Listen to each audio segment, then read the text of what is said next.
سے اہم بات جو اس مقدمے میں ہے نا وہ یہ ہے کہ یہ ایک پولیٹیکل کیس بن چکا ہے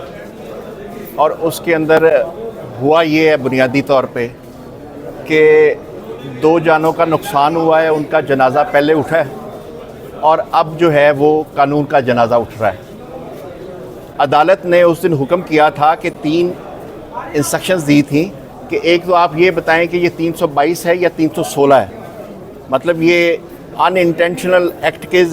وجہ کر کے یہ 2 اموات ہوئی ہیں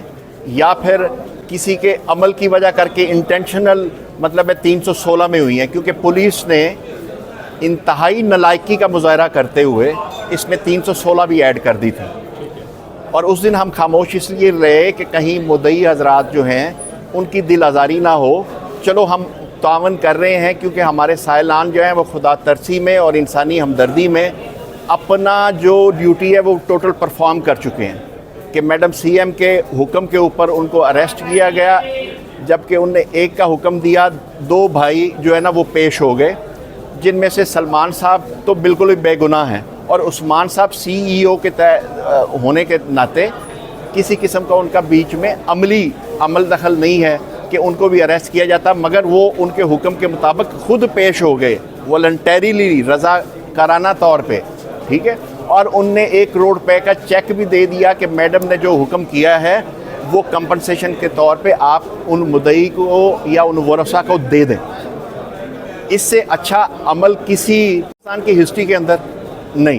اور اس کے باوجود ان کا 4 دن کا ریمانڈ ہوا۔ 4 دن کے ریمانڈ کے بعد آج پھر وہی مقدمہ اسی صورت میں نامکمل نالائکی کا جو ہے نا ثبوت لے کے عدالت کے سامنے پیش ہوا، جس کے اوپر عدالت نے سوال کیا کہ جو ہم نے انسٹرکشنز دی تھی، عدالت نے انسٹرکشنز دی تھی اور کیٹیگوریکلی آرڈر میں لکھا تھا، کیا اس کو کسی نے پڑھا بھی ہے؟ اور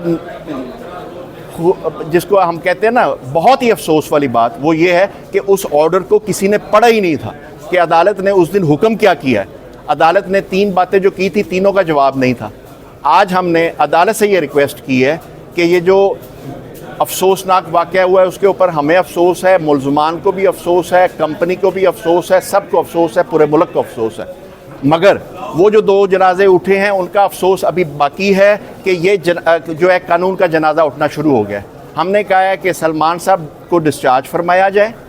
ان کا کوئی رول نہیں ہے بیچ میں، باقی جو ملزمان ہیں ان کو جوڈیشل کیا جائے تاکہ جو تھانے والی جو اذیت ناک وہاں پہ ان کا رکھا گیا ہے ریمانڈ، جسمانی ریمانڈ، جس کے اس مقدمے میں کسی صورت کبھی قانون کے مطابق جسمانی ریمانڈ نہیں ہو سکتا، مگر پھر بھی 4 دن کا ریمانڈ انہوں نے بھگتا ہے اور مزید جو ہے نا 10 روز کا ریمانڈ طلب کر رہے ہیں کہ مزید جو ہے نا ان کو ہم اذیت پہنچانا چاہتے ہیں اور پولیٹیکل مائلیج کے لیے یا میڈم سی ایم کو بدنام کرنے کے لیے مزید ایک پنڈورا باکس کھولنا چاہ رہے ہیں۔ اگر اس مقدمے کو صحیح طور پہ کوئی ایماندار افسر، کوئی جس کو کہتے ہیں نا بندے کا پتر افسر، وہ انویسٹیگیٹ کرے تو ذمہ دار بنتے ہیں وہ سرکاری ملازمین جن کے ہینڈ اوور یہ سائٹ جو ہے نا وہ ڈیولپ کر کے دے دی گئی اور وہاں پہ جن نے وہ اللیگل جو ہے پارکنگ کھلوائی، ٹھیک ہے، اور اس کے بعد پھر وہاں پہ جس نے ٹریفک رواں کروائی اور ہوئی، ٹھیک ہے، وہ ذمہ داران بنتے ہیں، کوئی اور بندہ ذمہ دار نہیں بنتا۔ اٹھایا کہ مریم نواز صاحبہ کو مس گائیڈ کیا گیا، کس نے مس گائیڈ کیا اور کس لیے مس گائیڈ؟ پوری مشینری نے مس گائیڈ کیا ہے میڈم کو، اور اس میٹنگ کی اگر آپ سی سی ٹی وی وہ ویڈیو فوٹیج دیکھیں تو میڈم کو یہ بتایا جا رہا ہے کہ ہم نے ٹیپا کے جو 3 ملازمین ہیں ان کو گرفتار کر لیا ہے، جبکہ وہ ٹیپا کے ملازم ہیں ہی نہیں، وہ تو کنٹریکٹر کے ملازم ہیں، وہ کنسٹرکشن کمپنی کے ملازم ہیں۔ آج تک اس فیکٹ کو ہی سیدھا کسی نے نہیں کیا اور کوئی سرکاری ملازم اس مقدمے میں آج تک گرفتار نہیں ہوا، جبکہ اس دن سے لے کے اب تک آپ کو بھی، میڈیا کو بھی اگر کوئی صحیح حقائق بتائے ہیں تو میں نے بتائے ہیں یا میرے سائلان نے بتائے ہیں اور کسی نے بتائے نہیں۔ یہ ہے سارے معاملے کا۔ آپ کیا سمجھتے ہیں کہ سرکاری افسران کو کیوں سائڈ پہ کر دیا گیا اور یہ جو لوگ گرفتار ہیں یہ ٹوٹل کون ہے؟ ان میں سرکاری ملازم کوئی بھی نہیں ہے؟ یہ دیکھو جی، وہ پنجابی کہتے ہیں مجھاں دیاں بھیناں ہوندیاں نے، ٹھیک ہے، سرکاری ملازمین اپنے ڈپارٹمنٹ کے سرکاری ملازمین کو بچا رہے ہیں اور سارا ملبہ ڈال رہے ہیں ان کے اوپر، کانٹریکٹر کے اوپر،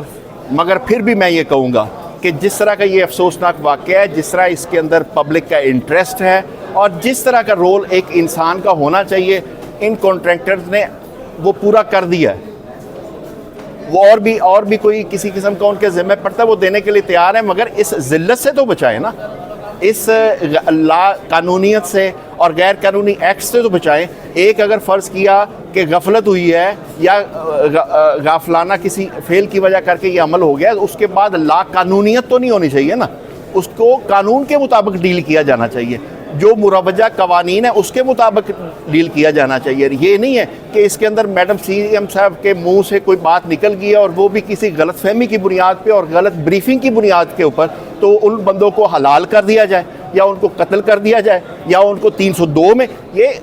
قتل شبیہ عمد جو ہے, یہ قتل عمد 302 کی بہن ہے, یہ دفعہ اگر میں کہوں تو ٹھیک ہے, اور وہ لگا دی ہے جو اس میں بنتی نہیں ہے. کسی بھی بڑے سے بڑے قانون دان جورسپروڈنس کے ماہر سے پوچھ لیں, یہ بنتی نہیں ہے. میں آج کہہ رہا ہوں یہ پوری دنیا کے سامنے یہ والا جو مقدمہ ہے, اس کی جو جب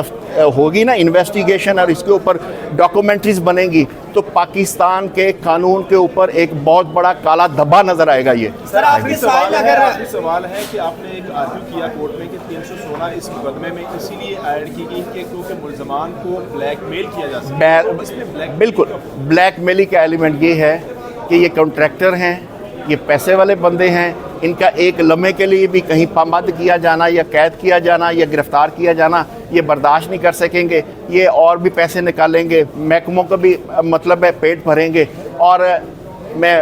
جو مدعیان ہیں ان کے حوالے سے کوئی بات نہیں کرتا. ان کا نقصان تو پورا ہو ہی نہیں سکتا, اور ان کے لیے مطلب نہ صرف میرے سائلان, ان کے لیے آپ بھی اور میں بھی حاضر ہوں. Thank you very much. Thank you.